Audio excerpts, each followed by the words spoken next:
Listen carefully, because this story didn't begin at the altar, it began with a sound, a soft, deliberate slicing sound, the kind that only comes from sharp steel meeting something delicate. And what you're about to witness was not an accident, not bad luck, not a wardrobe malfunction. It was planned. But here's the part nobody saw coming. The woman they tried to destroy that day was never the weakest person in the room. She was just the quietest. And the man sitting in the front row, he wasn't just a guest, he was the turning point. Stay with me, because what happened next changed everything. Before the dress, before the betrayal, there was Amara. Amara Okoye wasn't born into wealth. She was raised in Surulere, in a small apartment where every naira mattered. Her mother stitched clothes late into the night, and her father believed that dignity mattered more than money. For a long time, Amara believed that too, until she met Tokunbo Adebayo. And this is where things start to shift, because Tokunbo didn't just have money, he came from power. Old money, Victoria Island legacy, the kind of family that doesn't chase influence, they are the influence. When he chose Amara, people called it a fairy tale, but here's the truth nobody tells you about fairy tales. They don't show you what happens behind closed doors.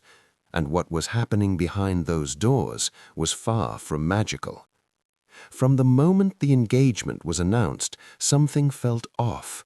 Not loud, not obvious, but present. Tokunbo's sisters, Bolanle, Ronke, and Sade, welcomed Amara with perfect smiles, practiced smiles, but their eyes were cold and calculating. And this is where the real story begins, because they didn't reject her outright. That would have been too easy. Instead, they played a different game. "Let us handle the wedding," Bolanle said sweetly, and Amara agreed. That was her first mistake, because slowly and quietly they took control of everything. The venue changed, the guest list expanded, the budget inflated, and every decision Amara made was questioned. "Are you sure this is the best choice? It's a bit simple, don't you think?" And here's the part that hurt the most. Tokunbo said nothing, not once. But there was one thing they couldn't touch: the dress.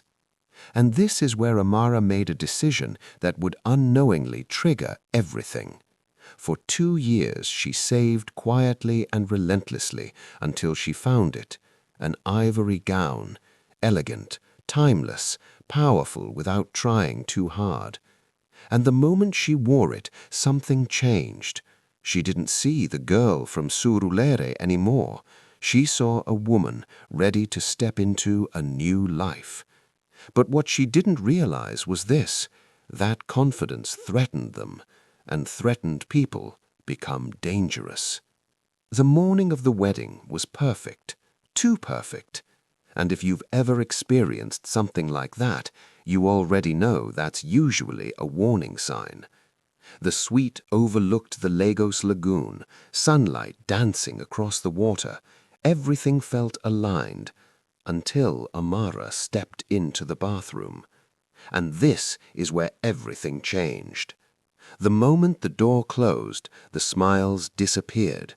No hesitation, no discussion, just action. The scissors came out. Precise cuts, strategic damage, not enough to be obvious, but enough to guarantee destruction. And then they waited. When Amara stepped back into the room, everything looked normal, and that's what made it worse. They helped her into the dress, zipped it up, adjusted it, and smiled. "Perfect," Bolanle said. And for a moment, Amara believed her. But then she inhaled, and everything fell apart. The sound was loud, sharp, final. The back of the gown split open completely. And this is the moment they had been waiting for. "Oh my God!" they gasped. But their eyes told the truth. What happened next was something Amara would never forget.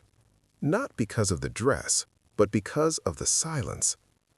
As she walked toward the aisle, holding what was left of her dignity together, the whispers started. Soft at first, then louder, then unstoppable. People stared, phones lifted, judgment filled the air. And then she looked at Tokumbo, hoping he would step forward, say something, do something. But instead, he looked away. And that was the moment everything inside her broke. But here's the part nobody expected. Someone moved, slowly, deliberately, from the front row. And when he stood, the room felt it. Demilade Cole, quiet, powerful, untouchable. And this is where everything changes. Because he didn't whisper, he didn't hesitate. He walked straight toward her. Then, without saying a word, he removed his agbada, midnight blue, heavy, royal, and placed it over her shoulders. And in that exact moment, everything shifted. The whispers stopped, the shame disappeared, the energy changed. And for the first time that day, Amara stood still, not in fear, but in power. Then he spoke, and when he did, the entire venue listened. A woman like you should never have to shrink for anyone. Then he turned to Tokumbo. You don't deserve what you cannot protect. And just like that, the illusion shattered. What Amara did next was something no one expected. She didn't argue, she didn't cry, she didn't explain. She simply turned and walked away. But this time she wasn't leaving in shame, she was leaving in power. And every step she took felt lighter than the last. But that wasn't the end, it was the beginning. Weeks passed, then months, and slowly Amara rebuilt not just her life, but her identity.